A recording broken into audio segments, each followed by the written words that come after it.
Hey everyone, Reaper here again with another video. This time it is an unboxing video, not comic book related, it's video game related. So whether you like this for the people that usually watch my channel or not, I figure I would do it anyway. So right now, today, November 10th, 2020, the Xbox Series X came out and my console arrived. I ordered it from Microsoft the day pre-orders were available. I was lucky to be able to get this because I know a lot of people did not get it. Same thing with the PlayStation 5. A lot of people had trouble logging into all these different sites, and the sites would put them in queues that never seemed to materialize to a purchase page or a pre-order page at that time. So I know it was pretty bothersome for a lot of people, but I was one of the privileged, one of the fortunate ones to be able to actually pick this one up, actually get it day one. So what we're going to do is I'm going to do a quick unbox and take a look at it. I'm not going to talk about all the different things about it, like, you know, when it comes to graphics and all those other things that you get on those professional video game channels, teraflops and stuff like that. I'm just going to open it up. We'll take a look at it, see how I think, see what I think about it, and move on from there. So let us open this thing up.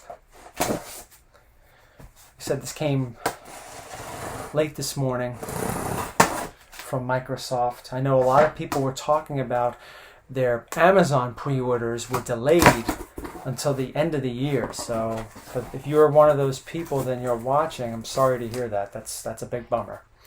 You might hear a little Reaper in the background. Okay, just throw that over there. Throw that over there. And let's get the Xbox out. Okay, finally got it out. I cut away because I was really struggling to get this thing out.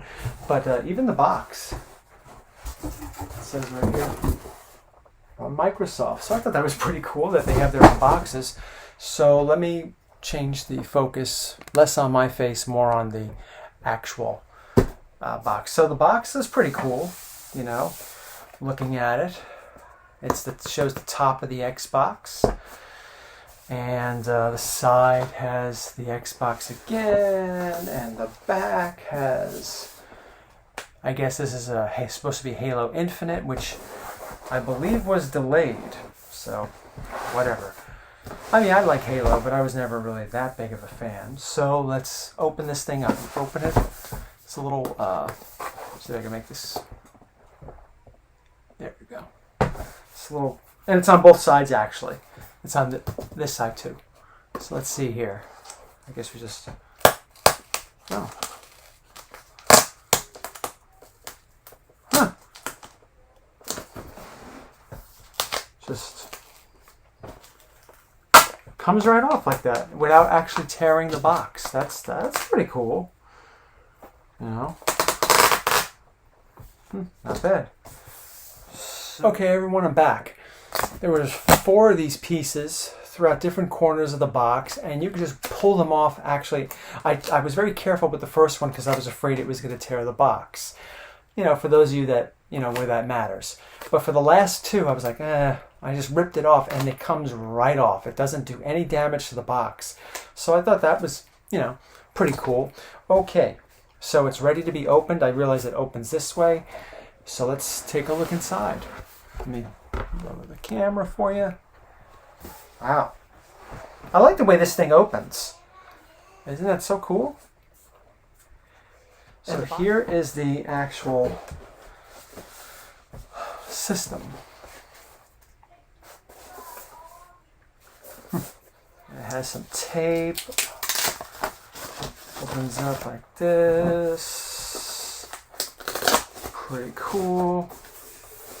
Some more tape on this side.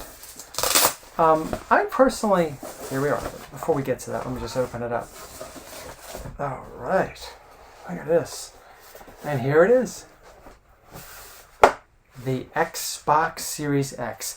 You know, I never liked the naming when it comes to the Xbox systems. I mean, the first Xbox, fine.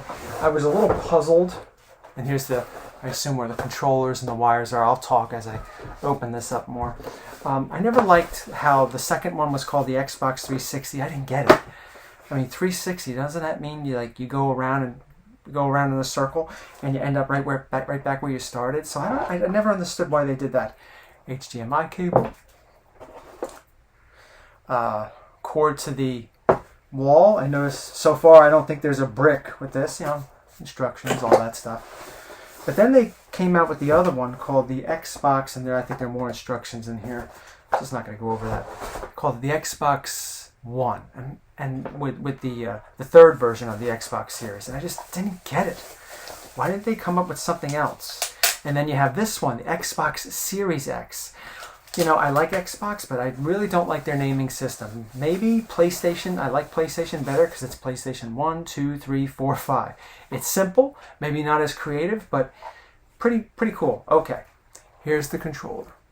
Now, for those of you who have the Xbox One, as I was just going over the Xbox consoles, their names, you're not going to find too much difference on this. There are some differences. I feel it on the controller. There's it's hard plastic. It feels like it's hard plastic, not rubber, but it feels like it has more of a grip on the handles.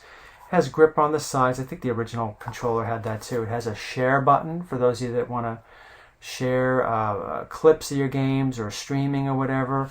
It does take batteries, which, that bothered me a little bit. I think that, it should be chargeable, but I assume there's charge packs available. And here's the D-pad.